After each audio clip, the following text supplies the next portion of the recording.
유튜브 구독과 좋아요 부탁드리겠습니다. 감사합니다.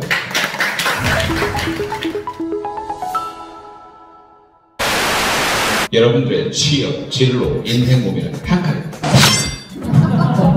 날려드릴 커리어 코치 정철상입니다. 반갑습니다. 제가 강의로 먹고 사는 사람인데요. 두 분 말씀을 너무 잘하셔가지고 보통 제가 안 떠는데 떨고 있어서 어떡하지 이런 생각이 들었습니다. 영상을 찍는 거는 요즘은 이제 텍스트 시대잖아요. 우리 때는 텍스트 시대인데 지금 시대는 이제 영상 시대다 보니까 텍스트로 제가 영상으로 저장하고 있어요. 일단 내가 하는 이야기 원래는 안 하려고 하다가 한번 해보자 싶어서 영상으로 꾸준하게 모으고 있습니다. 저는 텍스트로 모은 게 한 A4 용지로 11,000페이지 가량 됩니다. 300페이지 분량으로 책이 한 110권 분량 텍스트를 기록을 했는데 세대가 바뀌니까 텍스트가 중요하지 않은 거예요. 책도 제가 12권을 썼거든요. 근데 이제 지금의 젊은 애들은 유튜브에 검색이 안 되면 신경도 안 쓰는 그런 시대로 바뀌었습니다. 그러니까 굉장히 이제 세대가 많이 바뀌었습니다. 20대 때 제가 절대 안 해야 되지 하는 것 중에 첫 번째가 공무원이었어요. 왜냐면 시험 공부를 못하니까. 그 다음에 직장을 여기저기 옮겨 다니지 않겠다라는 게 제 진로 목표였어요. 근데 제가 지금까지 진로, 직업 몇 가지 옮겼는지 나중에 맞추시면 물어볼 겁니다. 그 다음 세 번째가 절대 안 해야지 하는 것 중에 하나가 영업직이었습니다. 죽었다 깨어나도 안 한다는 게 제 20대의 목표였습니다. 근데 제가 30대 때, 여러분이 20대 때는 뭘 어떻게 하더라도 일을 하려고 하는 의지만 있으면 할 수 있습니다. 근데 인생에서 여러분 20대가 굉장히 중요한 시기지만 아주 장기적으로 보면 30대가 너무 중요합니다. 이 30대에 제가 영업을 해봤던 경험이 제 인생에서 얼마나 큰 힘이 되는지 모릅니다. 그래서 그 이야기도 같이 한번 더불어서 해보겠습니다.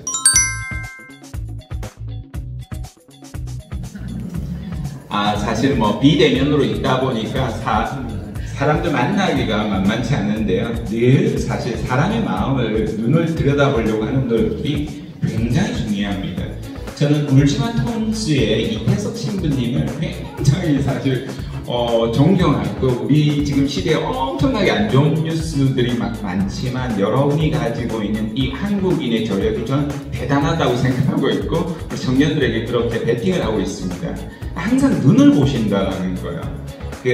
가장 가난한 자 옆에서 있겠다라고 해서 아프리카 사람들 보는데 그 속에 우주가 있고 하느님이 있고 삶이 있다라는 그런 말씀을 참 저는 기억이 나서 우리가 사실 가족조차도요 마음을 알기가 되게 어렵습니다. 살아보면 살아볼수록 여자도 그렇고 자녀도 그렇고 고객도 그렇고요 다 그렇습니다.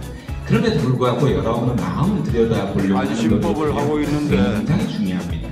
저는 마음에 대해서 1도 관심이 없는 사람이었습니다. 어렸을 때 20대까지 하나도 관심 없었어요. 어떻게 내가 보이는가 그것만 관심이 있었지 겉모습만 반짝하게 이렇게 있었지 속은 하나도 없었던 거죠. 그러다 보니까 저도 모르게 누군가에게 상처도 주게 되었고 그러다 보니까 제 인생도 잘 못 살게 되었고 저는 심리학 전공자가 아닌데 그렇게 심리학책을 한 200권 정도 읽으면서 심리학책도 벌써 그렇게 2권을 쓰게 되었는데 계속 자랑하는 것 같거든요.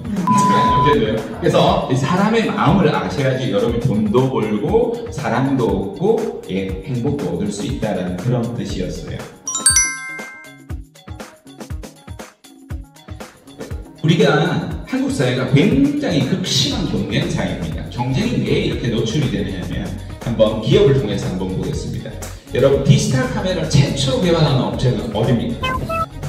캐논? 네, 코닥입니다. 코닥. 이스트만 코닥이라는 회사인데요. 최초로 이제 디지털 카메라를 개발하고도 출시를 안 합니다. 왜냐하면 필름이 너무 마진이 높은 거예요. 당장의 수익을 포기할 수 없었습니다. 그래서 결국은 2001년도에 파산합니다. 스마트폰을 최초로 개발한 업체는 어디입니까? 애플은 과실을 따먹은 기업이에요. 그래서 로고가 포기해야 되는데 애플이 아닙니다. 노키아입니다. 노키아. 여러분 학교 다닐 때 반에서 1등 해보셨어요? 안 하게 생기셨어요.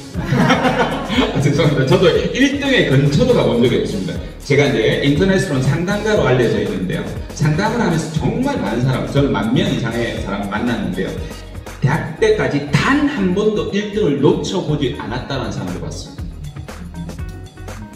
그리고 전국 언어 시험에서 전국 1등을 합니다. 와우.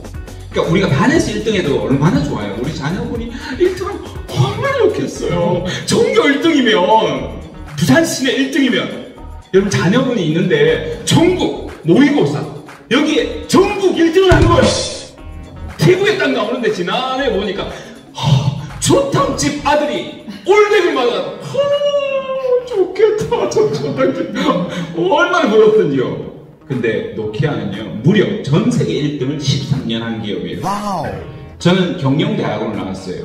근데 노키아가 마치 어리석어서 망한 것처럼 이야기합니다. 절대 그렇지 않습니다. 노키아는요 최초로 스마트폰을 개발하고 스마트폰이라는 게 명칭이 안 되었을 때조차 이걸 어떻게 하면 좋을지 전문가에게 의뢰를 합니다. 맥켄지 컨설팅이라는 최고의 컨설팅 의뢰기관에 물어봅니다. 근데 얘들도 잘 모릅니다. 이게 뭐냐? 그냥 쉽게 이야기하면 그냥 전화가 되면서 그냥 일종의 컴퓨터가 되는 거다 이렇게 이야기하는 겁니다. 오케이 우리가 분석해줄게 하고 막대한 비용을 받고 나서 뭐라고 분석을 해주느냐면요. 자 봐라 모든 시장에는 프리미엄 시장, 명품 시장이 있잖아요. 자동차도 마찬가지죠. 롤스로이스가 있고 여러 가지가 있잖아요. 명품들이 있어요. 모든 시계도 마찬가지고. 근데 프리미엄 시장은 세계 시장의 1%에서 2~3%. 그러니까 여기에는 개발때도 결국은 세계 시장의 1%에서 2%. 근데 너네는 지금 세계 시장을 지금 13년을 1등했고 전 세계 시장의 50% 정도로 투지폰을 잠식하고 있었어요. 와우.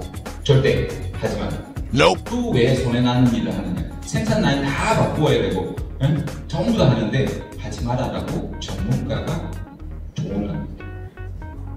이 조언 때문에 노키아는 결국 파산합니다.